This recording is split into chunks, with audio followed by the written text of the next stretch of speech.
Call me Master Zen cause I'm a flicky bands. Oi! You see the stupid title, man? I'm not gonna waste no time. Let's get to it. Okay, let me stop. So the short answer is no. Chinese anime, aka Dongwa, have a pretty long way to go before they can realistically hold a candle to the literal government-backed project that is Japanese.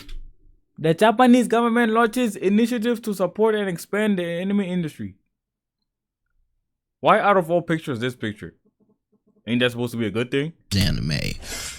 However, the gap might not be as wide as you think. I don't think it's a stretch to say that Japan has damn near monopolized the global market for 2D animation. Ever since Disney stopped cooking 2D shit back in like 2010 or whatever, crazy fumble by the way. But ever since Disney stopped cooking 2D shit back in like 2010, almost all of my favorite 2D animated projects have either been from Japan or heavily influenced by works that are Japanese. Wait, then let me load this English. Then from Japan. Not Japan, China? Oh, so every time I see like a weird looking anime, I should assume like it's a 2D. Cause some of the enemies I'm like, man, what the hell they look like? I'm watching another one. Hold on, let me see if I can find it. It's the fuck is this shit? What is it? 86. I'm watching that bit right now. Huh. Let go. So if the shit looked like this, is 2D. Shit, I'm not gonna lie. I don't know, bro. The thing is that I don't know. I don't know if this is 2D. Let me just do the research, man. Hold on, bro. Hold on. Let me see something.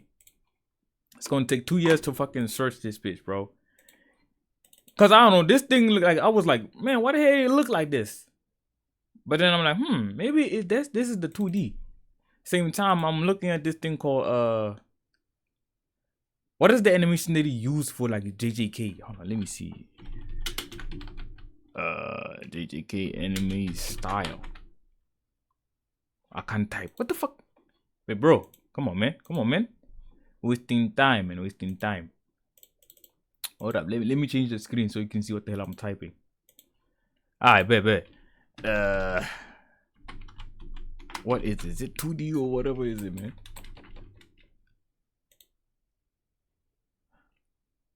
Bro, I'm not, bro, I don't give a fuck what this is. Dynamic, what? No, nigga. Is it 2D or what?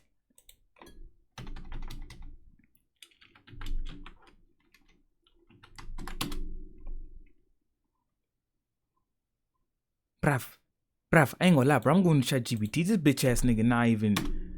Google is useless these days, man. I always be asking ChatGPT everything, bro.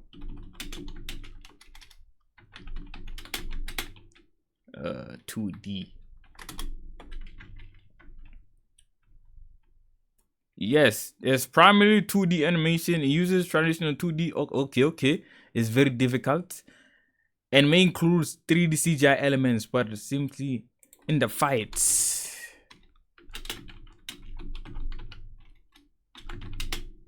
What do they use?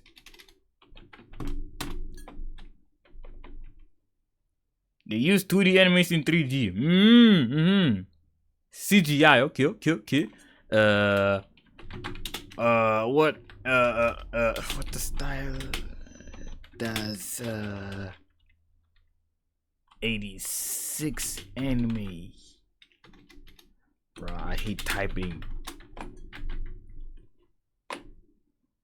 2D, man, fuck out here, nigga. But slightly, oh, no, they were literally about to explain everything, but hey, it is what it is, bro. It is what it is. Let's get back to this stupid ass video. Where is it? Where are you, be, bro? I bet. It's still complicated for a nigga like me who not really tapped in with that whole like explanation of like, oh, this the animation like this. It use a dynamic. Man, get the fuck on with that dynamic shit. So bro. the short answer for non-Japanese. However, Disney stopped cooking 2D shit back in like 2010 or whatever. Crazy fumble, by the way. But ever since Disney stopped cooking 2D shit back in like 2010, almost all of my favorite 2D animated projects have either been from Japan or heavily influenced by works that are Japanese. And if we're being real, I don't think that Japan's dominance over the world of 2D animation is coming to a close anytime soon. As things stand right now, Japan's grip over the 2D animation space has become so undeniable that even non-Japanese companies have started to invest pretty heavily in bolstering their anime catalogs. Here in the US, aka the second largest consumer of anime in the world, I've noticed a rapidly growing The second place for niggas that like weird anime. That be out here motherfucking sexualized.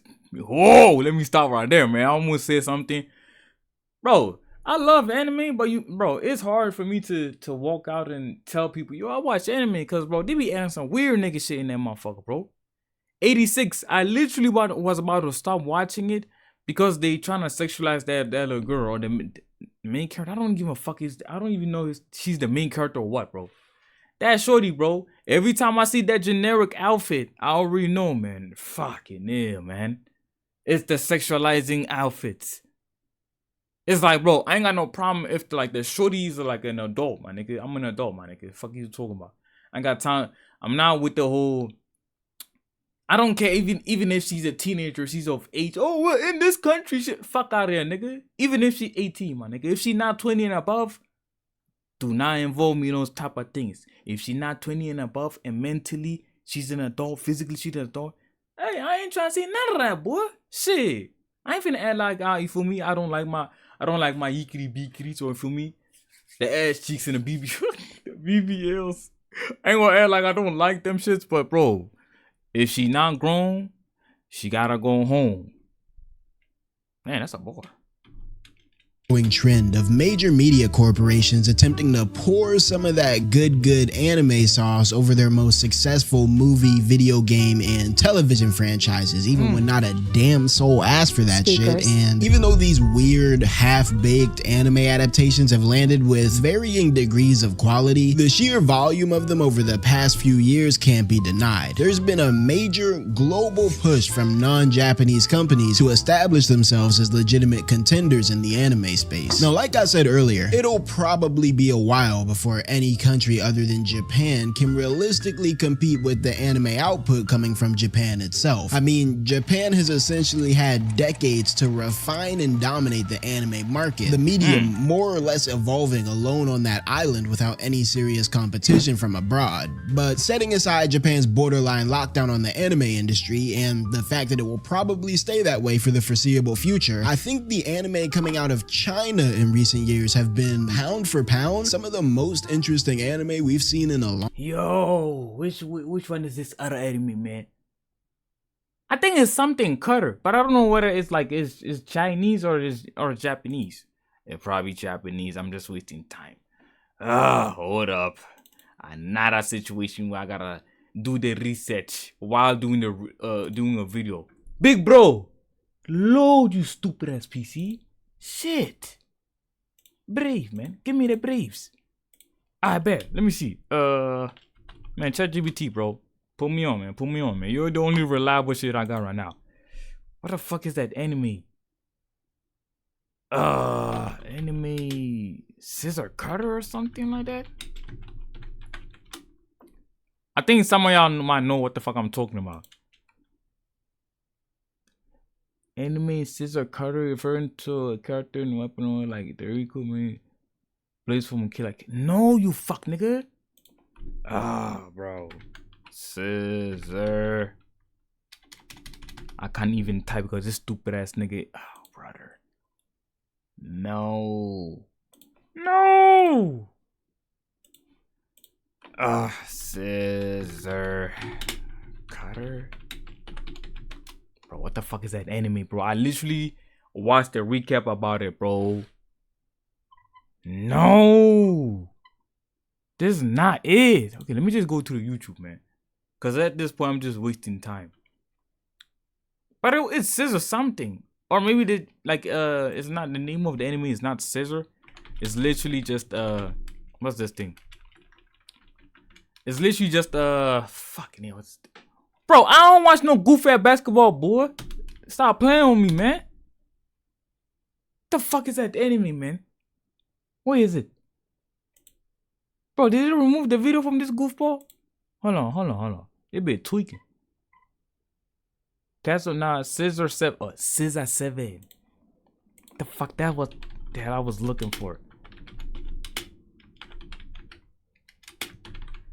Yeah, man. I am, man. I'm trying to get 2, bro. I ain't trying to make this video longer. Also known as, oh, you see? This enemy right here. It tough, bro. It tough. If you're not tapped in, go watch. It's either, I don't know. I what it is, bro. But obviously, I'm going to say, oh, bro, please go watch my reaction. But really what it is, bro. Go tap in with the anime or the recap. It's on that nigga's channel, bro. Chinese, okay. That tough. Nah, I ain't, man. They been going crazy, them boys, bro. They been going crazy. Long time. You see, the thing about Chinese stories compared to Western stories, let's say American stories for the sake of specificity, because who's really fucking with shit from like the UK anyway? But the difference between adapting a Chinese story into an anime versus an American story into an anime is the fact that Chinese stories tend to flow more seamlessly in the anime, since anime at its core is actually based off of Chinese stories. I'm going to spare y'all the paragraphs upon paragraphs of nerdy storytelling minutiae, because who's really fucking with shit from like the since anime.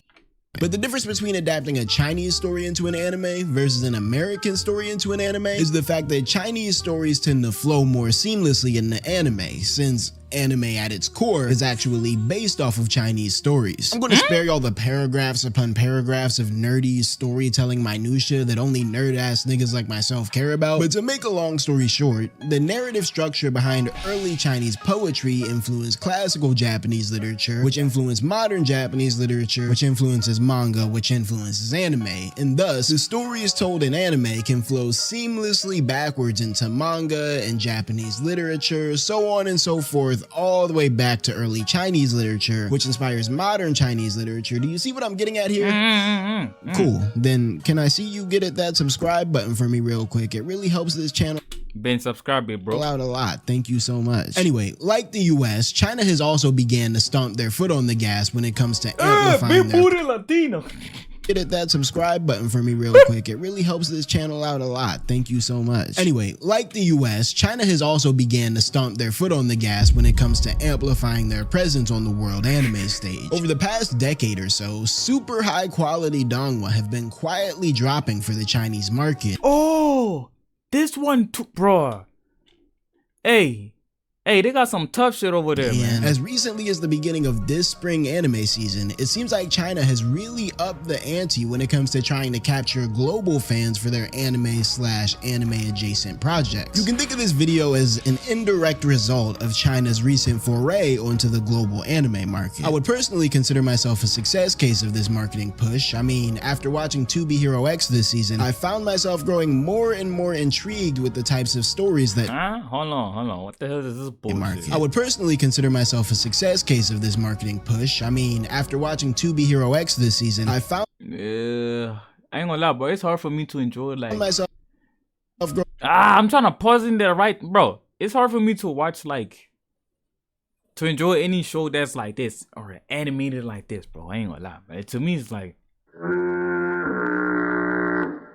I don't know. Maybe I'm too exposed to like the Demon Slayer type of animation, JJK animation. Yeah, man. I'm not really like. It looks like this. It looks like a video game type of like animation or something. I don't know. growing more and more intrigued with the types of stories that donghua may have to offer, and so I want to use this video as a sort of exploration of just that, an exploration into the world of donghua. For the purposes of this video, I've compiled 5 of the so-called Chinese anime. Oh no! This what the fuck is this show? It's on Netflix, bro. What the hell they call it, bro? The main character is a female. Bro, y'all know what the hell I'm talking about, bro. Come on, man. Bro, y'all know what the hell I'm talking about, bro. It's literally has the same animation like this or similar to it. and the main character is a female. It's an action show too that have on Netflix. impressed me the most on my cursory exploration into the world of Dongwa over the past week. And today, ladies and gentlemen, I want to share these 5 series with you all in hopes of, you know, maybe finding something that aligns with your particular taste in anime. And so, without any further ado, allow me to introduce you to the sponsor of today's video, Boot.dev. Hey, bro, get your money, man. But we gonna have to skip this shit. Hell no. Hey, get your money, man. Hey, bro, I wish I could make enough money from YouTube so I don't have to see myself doing sponsorships. I ain't gonna lie. Cause I don't know, they be goofy as hell. I be skipping out when I don't be watching them. So it's like, Is my code TeddySlump. it's like I don't watch other people's sponsorships. Why the fuck would I? And I expect people to watch my sponsorships. I don't know. To get 25% off your first year if you go with the annual plan. You can also thanks again to Boot.dev for sponsoring this video and continuing to support this channel on multiple occasions. And now let's get into the first Chinese anime that I want to explore with y'all today. Scissor 7. Oh.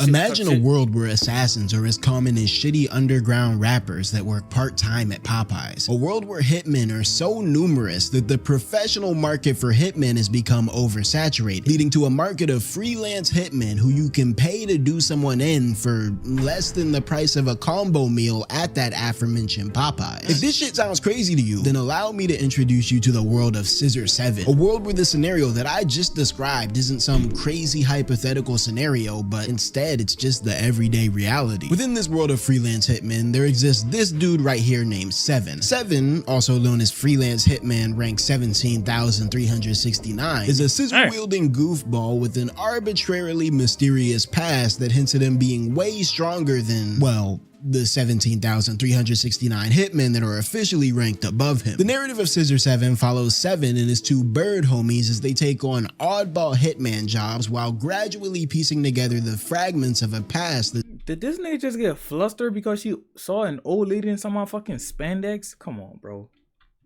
Do better, my nigga. Come on, bro. At least like it. No. I was about to say at least get hard over this.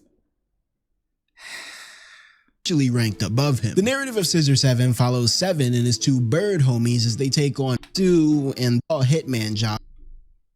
What the fuck is this? While gradually piecing together the fragments of a past that Seven can't recall. Basically, they'll go on a mission to kill someone, shenanigans ensue, and then by the end of the episode, some goofy ass twist happens that kinda recontextualizes the whole episode on like some funny shit. Now, the first few seasons of Scissor 7 are what I'd consider an action comedy show in the sense that the narrative low-key takes a backseat in favor of like episodic Adult Swim type humor. The humor's alright, low-key is kinda hit or miss for me. Nah. Look at this shit.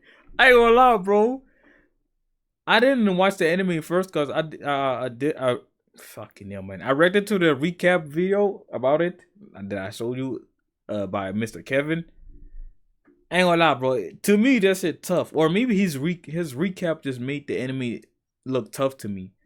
After a minute, yeah, I'm gonna check it out and fully watch it. But I ain't gonna lie, bro. This shit tough. It's funny, bro. But the action, on the other hand, now this is where Scissor 7 really shines. Scissor 7's action sequences feel like they have no business looking this good. Overall, the show goes for like this sort of stylized, cartoony, almost goofy looking art style that low-key kind of reminds me of like that mid-2000s Hero 108 Yin Yang Yo type vibe. And so it's honestly rather surprising when the fight scenes kick in and the animation team all of a sudden starts getting mad loose with the animation. If it were just 1 or 2 fight scenes that Scissor 7 turned up in, I'd be impressed. Alright, a smooth scrap or 2 is more than enough to keep someone like me engaged. But the thing about Scissor 7 is that the quality of the fight scenes aren't just a little treat that we get every now and then. The high quality scraps are a literal core element of this show. They are a feature of the experience. It almost makes me wish the show focused more on the fights and less on the jokes because holy bro, Nah, bruv. Usually I'm a nigga that be like, man, this anime too goofy, bro. Or like this anime, lame as hell. 86, that anime 86, like I said. I almost stopped watching it, but hey, after watching it, I ain't gonna lie. For me, it's in the top 20. Cause I was watching it, I'm like, brother, the main character is a female. I'm not misogynistic. Listen. They finna be we're going to see a lot of cutesy shit, some random ass shopping. Like, bro, I'm not into that, bro. Like, me personally, I'm not into the whole shopping segment. Like the filler type of episodes in a way, like they having like filler like scenes or whatever. But it probably doesn't have fillers. I don't know. Like, I don't like them goofy shits, bro. Hey man, me personally, I'm more into like, what's this type of anime? What the fuck is that? Reincarnated type of anime. I'm not gonna lie, bro. I don't know what's going on with it. Like, bro, every time I watch like an anime and then like it's a reincarnation, I be entertained. Like, it be entertaining because it's like, okay, this nigga's reincarnated into another world. How is he finna live? How is he going to like be powerful? This and that. It's like, it's more interesting than like other shows. Like, I ain't gonna lie. Like, a lot of the reincarnated anime, bro, hey man, it be hidden for me. I don't know why. Every time I watch an anime that's not about a reincarnation, it's rare for me to just watch it and fully like it, bro. There's this new anime. What the fuck is it? Osborn or something like that? Like, it's not goofy, it's not weird. It doesn't have like no kids being sexualized. You know what I'm trying to say? I don't know if I can say it on the YouTube because niggas be sensitive. Got little kids in like fucking weird clothing. It don't got that. But it was like, I watched it. It was like, I don't know, it's mid, bro. But then there's like enemies like the 7 Deadly Sins. It got some weird shit, but it was enjoyable. It's like, bro, are just so much better than the jokes. I'm not even going to lie to y'all right now. And this isn't to say that the jokes are horrible, right? I feel like every episode tends to have at least 1 or 2 jokes that get a little out of me. But not only do the jokes take away from the scraps, they also kind of make it hard to know when I'm supposed to take the show seriously. There's this one episode in season 1 where the whole twist of the episode is that the assassination target actually hired a hitman to off herself since she has terminal cancer and wanted to end her life on her own terms. And I'm not gonna lie, okay, this is gonna sound crazy, but when they first revealed that she had cancer, I kinda laughed harder than I laughed at any of the actual intentional jokes in the show. Not because I think cancer is a laughing matter, but because the show did absolutely nothing to let me know that they were actually being dead ass in that moment. Like, the whole episode was just jokes on jokes on jokes, and so naturally, when the girl took off her wig to reveal her little baldy out of nowhere, I thought it was the setup for another joke. It was not. Nah, bro. I'm not even like a nigga that's like, how do I put this, bro? I'm an average watcher, bro. Let me just put it like that before I say some wild things. But bro, like I said, I was watching the recap. Maybe if I watched the anime by itself without the recap first, then maybe I would have laughed. I don't know. But it's like, bro, the pacing, maybe they I don't know, were they playing like some goofy music when she was revealing she got cancer or whatever? I don't know, bro. It's like, I heard this issue gets better in later seasons when the show starts to hone in more on the action, and I can only hope that's true since I've only really watched season 1 for the sake of this video. But all in all, I think Scissor 7 is probably my go-to recommendation for getting into Dongwa if you're starting off totally blind like I was. It introduces you to Dongwa in a way that feels very familiar, but still distinct enough. Bro, this nigga would have been tough if he had some motherfucking clothing on, bro. Like, bro, get some motherfucking shorts. Not booty shorts, cause like, bro, nigga got here fighting with his underwear. Not tell him, yo, get some shorts. He gonna get some booty shorts. No, man. Fuck it, get some fucking jorts at this point. To feel interesting. I'll give Scissor 7 4 out of 5 baby monkeys.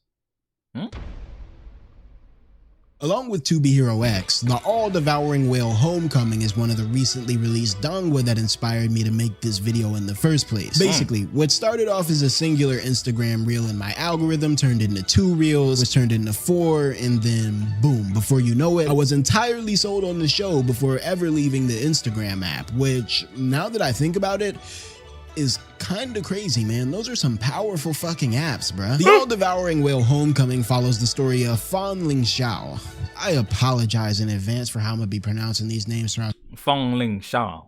Fuck it, man. The videos, I really tried, bro. But the all-devouring whale Homecoming follows the story of Fan Ling Shou, a young man who has the ability to cultivate spirit pets. You could think of spirit pets as like Pokemon, Digimon type monsters that spirit masters use to squabble in spirit battles, except unlike Pokemon or Digimon, these motherfuckers actually be squabbling to the death. Now, Fan Ling Shou isn't your average spirit pet cultivator, right? Ling Shou is a prodigy that just so happens to be disproportionately gifted in every aspect of life. So gifted, in fact, that over the span of a few years, Ling Shou was able to single-handedly establish his own sect of cultivators, the Ling Shou Pavilion. All in all, life is great for Fan Ling Shou. He's got money, he's got strength, he's got influence, all the hoes love him. Shit's looking quite alright for Fan Ling Shou in the Ling Shou Pavilion. At least until it's not. Seemingly out of nowhere, the life that Ling Shou worked so hard to build for himself comes crashing down when his most powerful spirit pet, this giant whale monster, decides to slime out his day one mans and devour Ling Shou in the Wait. Are those people? hard to build for himself comes crashing down when his most powerful spirit pet, this giant Oh no! Big bro. These are people. I'm like, nah, maybe it's just the decoration in the stadium. I peep here like, why is it blank here? And why do fuck? whale monster decides to slime out his day one mans and devour Ling Shou in the middle of an exhibition match, causing Ling Shou to, well, die. Fortunately for Ling Shou, he just so happened to make some obscure pact with this creepy looking warlock dude that allows him to reincarnate into someone else's body after his death. Unfortunately for Ling Shou, he ends up getting reincarnated into the fictional ancient Chinese equivalent of a part-time Popeyes employee. This right here is Louis Feng Meng, some dude who died under a tree while on the run from this chick right here. Now me personally, I'll be goddamned if I'm running from all that right No way! Look at that motherfucking rack, man. there, but anywho, to make I'm retracting my statement. If that shorty not above the age of 20, bro. If she literally hell, I really want to do the research, but it's gonna take 2 years to type how old is this female character, this and that, and then the names, typing the names, yeah, man. Japanese names are much easier to like type or like, yeah, they're much easier to type. Chinese, yeah, man, ain't gonna lie, they hard hit. Xing Ling Gong. a long story short, after reincarnating, Feng Meng has to use his new, less talented, less hot, less powerful body to try to gain back everything from his last life that he lost. In the years since his death, the Ling Shou Pavilion has fallen off from B rank all the way back down to commoner rank. On top of that, cultivating whales has been banned since, you know, they eat niggas. And on top of that, instead of a cool giant whale monster at his disposal, Feng Meng only has access to a teensy little catfish along with this freaked out BDSM cactus and this weird little dog named Teddy. What are these little shits, bro? Come on, man. Teddy's power is to piss on niggas. Now, initially,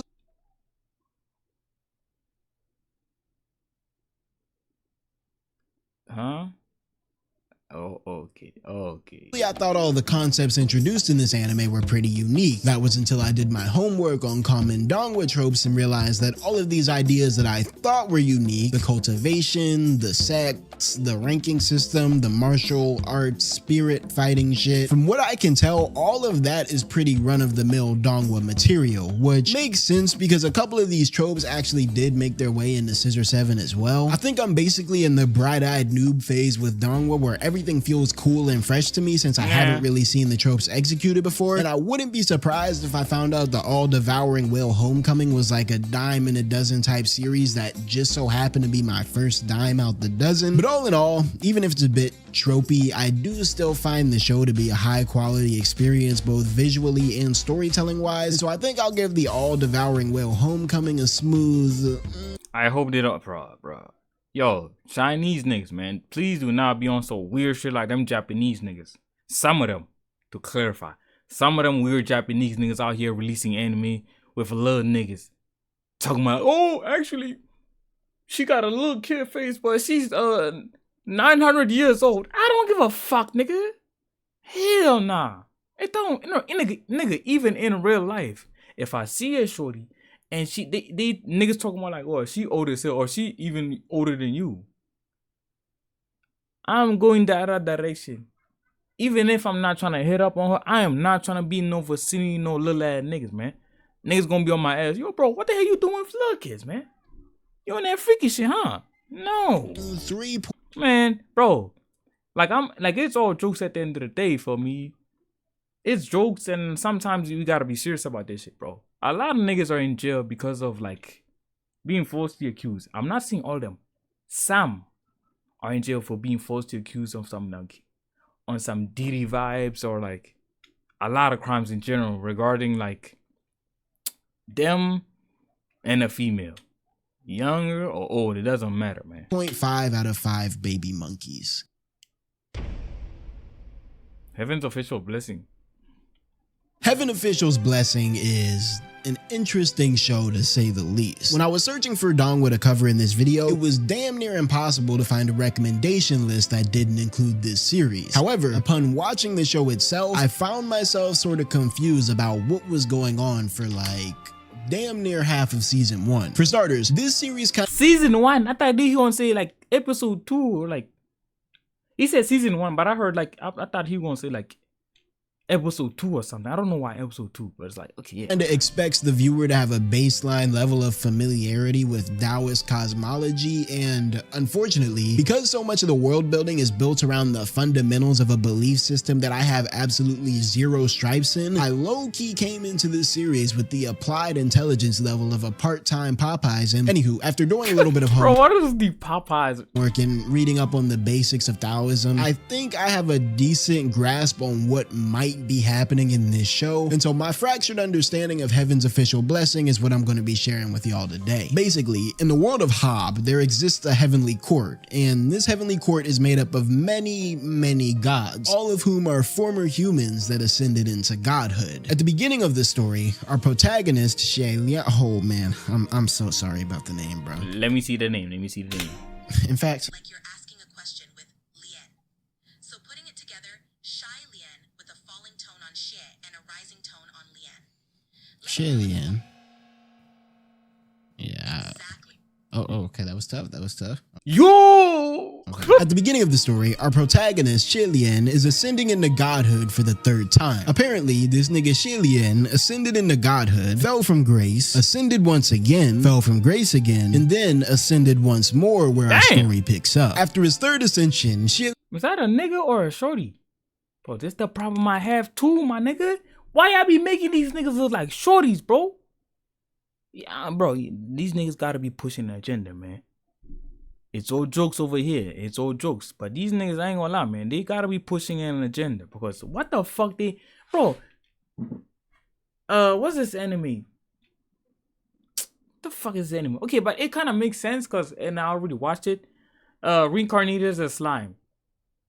The nigga was like... Yeah, he has some like girly features. But then after he sucked... I don't even know how to explain this. A female died... she was her friend. She was his friend. Yo, bro. The his and hers battle. Very crazy, man. She was his friend. And then she died. And then the goofball sucked her up. And now she has the same face as her.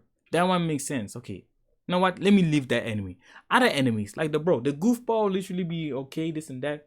2 minutes later, they make her look like a shorty, bro. What the fuck is this? Look. And Shilian has to start over from zero, is like hood, fell from grace, ascended once again, fell from grace again, and then ascended once more. Bro, if I were to show this shit to the homie right, this frame right here, the homies will say this is a shorty, man. Look at the eyebrows on fleek, head ass. Or where our story picks up. After his 3rd ascension, Shilian has to start over from zero as like a bum level god. He's essentially like the god equivalent of a part-time Popeye. He's got 0 followers to his name, 0 merits to his name. Merits are like XP points that gods collect by doing good shit for mortals. Kind of like if you were to hit the subscribe button for me, that would be like a merit for me. Thank you. Xi Lian doesn't even have a temple to his name at this point, and so in order to gain back all of his godly clout, the heavenly official has no choice but to head back down to the mortal realm and put boots to pavement. He's got to build his own temple and gradually accrue followers by doing good deeds for mortals like slaying ghosts. Ghosts are a whole nother thing in this story. Just think of them as like anti-gods, I guess. Assisting Xi Lian in his journey to get his god swag back is a mysterious human elusive samurai. What the fuck is that enemy, bro? Or maybe I'm thinking about another enemy. It's a little nigga. He was riding on a horse. He was riding horseback, whatever, behind someone. Like, he was riding the horse of someone else, and he was behind him. Like, obviously, he got his arms around another nigga. I don't know what that was happening. Like, they was riding the horses. The goofball said something. They looked into each other's eyes. The little nigga started blushing. I'm like, yo, bro, what the fuck is this shit, bro? I watched the recap, and I watched the recap. One recap. It literally agrees with me. Like, bro, that shit weird, bro. named San Lang. I can't say too much about the boy San Lang without spoiling the whole story, but just know that anytime him and Xi Lian are in the same frame at the same time, a big ass rainbow filter will suddenly hack into your— Oh no. No. Me personally, bro, I'm gonna keep on clarifying this. I have no problem with like people who they are, how they is. I hate everybody, bro. Even myself. I got some bad traits I do not like. My nigga, I do not like seeing two men kissing, bro. To me, that is like, nigga. Even in general, I don't want to be like. I don't like. I'm walking, maybe obviously in public. Niggas gonna say, "What is it? You in public, bro?" I can't comfortably look at two niggas kissing, bro. Whether it's a female and a male, whether it's two. Not gonna lie, I am attracted to females, so shit. If I see them kissing, I ain't gonna lie, it's like, not gonna get hard. Not no weird ass shit. I'm gonna look at them, but it's like, yeah. But if I see a nigga kissing a shorty's like, come on, bro, y'all freak ass nigga, get a room, bro.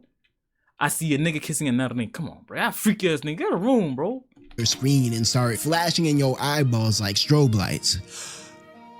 Literally? I'm gonna joke explained real quick.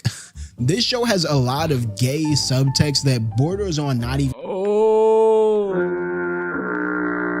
Yeah, not the right enemy for me, man. If it was about two gay shorties, then yeah. Because I'm attracted to the female, so obviously it's not even on some weird shit on, oh, you a homo, what? No. I'm not attracted to niggas. I'm attracted to females. So if I see two females going crazy at it, and they give me nah, I'm not even with that shit. I'm like, oh, they give me consent to watch. Like, I'm not trying to watch. I'm trying to get to it with them with consent. Being subtext, how they manage to run this— Nah, I'm lying. I ain't gonna lie, bro. I'm a one shorty type of nigga. I'm not. I prefer one shorty, bro. Whether in terms of dating or going or doing some freaky things, one shorty is enough for me. Shit through the Chinese censorship laws on the sly is honestly beyond me, bruh. But hey, happy Pride Month, I guess. Ain't they communists? I thought they didn't like gay people. Allegedly, I don't know. I'm chatting, cause I'm looking at other countries where like they're very— is it conservative?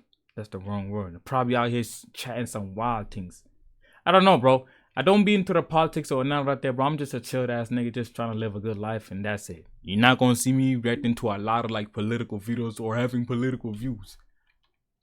I'm just trying to get my money on, man, and take care of my family. That's all I care about. Yes. After watching Heaven Official's Blessing, I started to notice that Chinese anime seems to have its own distinct sort of art direction that is very similar to, but also somewhat different from the Japanese anime.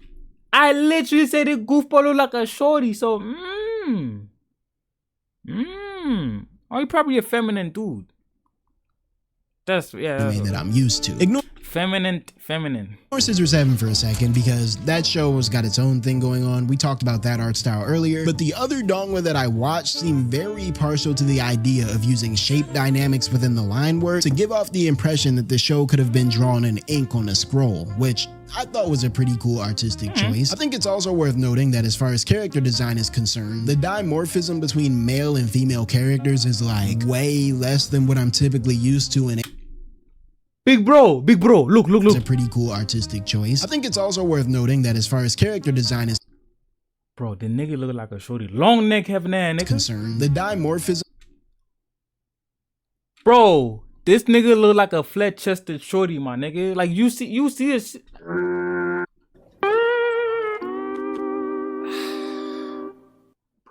between male and female Nigga tooted up, got their ass booty, they got their booty out, bro.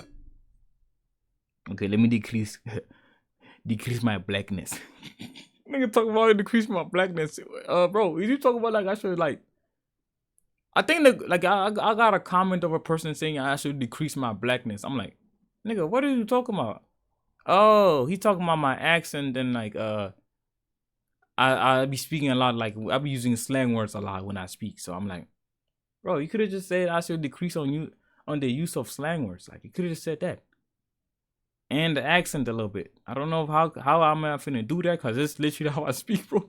Like, what is he talking about? Characters is like way less than what I'm typically used to in anime. And anime already likes to blur that line a lot as is. It's like characters that are supposed to look ethereal or otherworldly will skew feminine in appearance regardless of their actual sex. And then basically the bummier a nigga is, the more masculine he'll look. Like even the characters that are supposed to be seasoned war generals will look like they just raided your girl's vanity for her. Yeah. I ain't gonna lie. I think I might not actually fuck with the Chinese anime because they be making their characters look too female. Like it's weird, bro. It's weird for me because it's like, bro, is this a nigga or what? And especially when they don't tell you, okay, this is a feminine guy or like for me, he's gay. It's like it be confusing me the whole. I'm not even going to enjoy the whole shit. It's like, bro, is this a nigga or what? I hate when they make a character. Bro, I literally watched, I think, I don't know when it was. I watched an anime. There was one character, he's literally born a guy or whatever. He's a boy. It's a magical anime or like a fantasy anime. The nigga, the next day wakes up. Now all of a sudden, the nigga can shapeshift between being a shorty and a nigga. And they talking about like, yo, that's actually an advantage in this anime, like in that world, meaning more powerful. I'm like, what? Yeah. So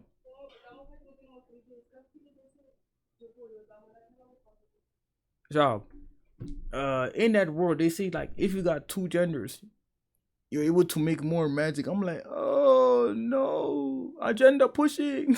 Nah, don't play. Foundation and a little bit of blush. The two exceptions I can think of are wise old men. They tend to look pretty gruff in the face, and Seven from Scissor 7, but that nigga is canonically ugly as fuck, so Yo, this part killed.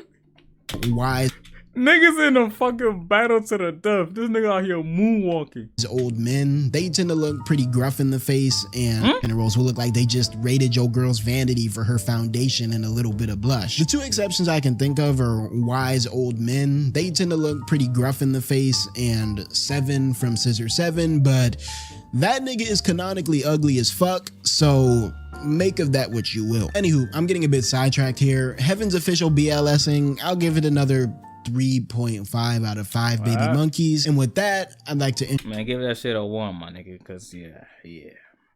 I ain't gonna lie. I would prefer if like when they started an anime or any show. Again, the boys. They just pulled that shit out their ass. All of a sudden, Frenchie's gay. I'm like, bro, what? Why y'all couldn't just like from the start of the anime from the start of the series, they could have just like told us, yo, he's gay. It's like, I don't know, bro. It's like you see him like in a different light. It's like, can you say he still get bitches? But well, he could be bisexual. Well, I think he's bisexual. I don't know, bro. It was confusing, bro. I was not the only one that was confused. Like, they just put that shit out their ass, my nigga. Damn. Introduce you all to the last dongle of the day, Link Click. Link Click is probably the best series that I have to recommend to y'all today, or at the very least my personal favorite of all the shows that we discuss in this video. I've known about Link Click for a good little while now, at least peripherally. I'd always heard it was pretty good basically ever since the show dropped, but I had never really made an effort to go out and watch the show for myself until I decided to make this video. You see, Link Click happens to share a director with 2B Hero X. I actually found that out by reading some of the comments that y'all left me on previous videos, and because I've been so impressed with the direction of 2B. Oh, you saw that shit? That was, I ain't gonna lie, bro. I hate this animation. What could you even call this? Bro, animation, bro. Animation style, bro. Like, you see the way she coming, like, bro. I ain't gonna say I got the best PC. My frames are fucking higher, bro. My max frames that my PC can handle is 60, bro. It cannot go higher than that. But fucking hell, you saw that bitch, bro. She was walking like a ghost. Click happens to share a director with 2B Hero X. I actually found that out by reading some of the comments that y'all left me on previous videos, and because I've been so impressed with the direction of 2B. And when they turn, it's like, hi, like, let's go there. Okay. Like, bro, that shit ass. Hero X so far. Link Click was like basically a shoo-in when I was coming up with a roster of dongwa that I wanted to review for this video. It's like doesn't even make sense. It's like a 3D CGI. Or it's like a higher quality CGI, bro. I don't know, that shit ass. Yo. Link Click follows the story of Chung Xiaoxi and Lu Guang, two young men who work at a camera shop that's run by this young lady right. Bro, this doesn't look like an anime niggas gonna be scrapping, bro. Or a Chinese, like, it doesn't, I ain't gonna lie. Yeah. I saw a nigga talking about, like, it makes me cry. Yeah, that's not the anime for me, bro. If niggas are not fighting, I'm good. Right here, Cao Ling. Now, even though Cao Ling's camera shop appears to be just your average run-of-the-mill camera shop on the surface, it's actually like a freelance time-traveling detective agency where Cao Ling essentially pimps out these two niggas' time travel abilities for her own profit. The two niggas in question basically have complementary superpowers that allow them to time travel into photographs at the time that they were taken. Lu Guang, upon glancing at a photo, gains omniscient knowledge about what happened before and after the photo was taken. And Xiaoxi, upon dapping up Lu Guang, can time travel back to when a photo was taken. Except, instead of going as himself, he possesses the body of the person who took the photo. Together, the two of them use their abilities to do time travel recon among other things, but in keeping with its nature as a time traveling story, there's always the looming threat of the butterfly effect causing the present they know to spiral out of control if they fuck around with critical junctions in the timeline. Things like, I ain't gonna lie, bro, that's a shit I don't want. I want. If niggas talking about, like, yo, I got time traveling powers. But if I were to, like, even just kick a rock, like, how do I put this? Like I'm holding this bottle right now. I go back in time and make myself, like, hold the bottle right here, and then I come back to the future. It fucks up everything, but I don't like that shit, bro. I just want to change your mindset. Like, oh, these are the lotto numbers. Okay, bet. I go back in time. I write those lotto numbers, lotto, whatever you pronounce it, bro. I submit that shit, motherfucker. I just win the money, and that's it. Nothing else. Nothing else changes or anything crazy. The only thing that changes is that, oh, you see, I made myself win the lotto. Shit, fuck it. Nigga gonna have a lot of money on, man. like saving But oh, you change this, you change everything, man. Fuck them powers, nigga. people from dying and whatnot. Now, this concept on its own sounds interesting enough, right? I mean, time travel stories are cool, but they're by no means uncharted territory in anime. What I think makes Link Click stand out, though, even beyond all the time traveling whatnot, are these slight little subversions that the story uses to keep you as a viewer on your toes at all times. When you're watching Link Click, you don't really know what's gonna happen until it happens. Niggas niggas gonna scrap it now. The flow of timelines is determined by specific critical events, not by every single event to happen ever. In other words, in the link click verse, you can technically go back in time and change certain things without changing the future, as long as the critical occurrences still occur as they were supposed to. This sort of setup leads to some interesting dynamics, both within the show and in a meta sense as a viewer. As a viewer, you have no idea what altered events are critical events, and this blindness is only exasperated by the fact that Xiao Shi, the dude who can physically time travel, seems to be very partial to changing things about the timeline whenever his emotions get the best of him. Within the show, Xiao Shi's rashness leads to an interesting dynamic with his partner in time, Lu Guang. You see, Lu Guang has an omniscient view of the past when his powers are active, including knowledge of what events are critical events. However, because he feels that it's his duty to maintain the timeline as is, the boy Lu Guang can be kinda snaky and dishonest to Xiao Shi, lying to his face on multiple occasions about the true consequences of his actions. The show itself kinda takes the classic trolley problem and splits it across two people, where one can see the railroad but can't pull the lever, and the other can pull the lever but can't see the railroad. If these Damn. Explained it in more understandable terms for my little brain having ass. Cause I'm like, yeah, this nigga chatting, boy. Nigga talking about the conspicuous was the time frame, this and that. I'm like, oh brother, up. Yeah. This the part of the video that I'm watching or reacting to where I'm just gonna shut the fuck up because I don't know what the fuck nigga talking about.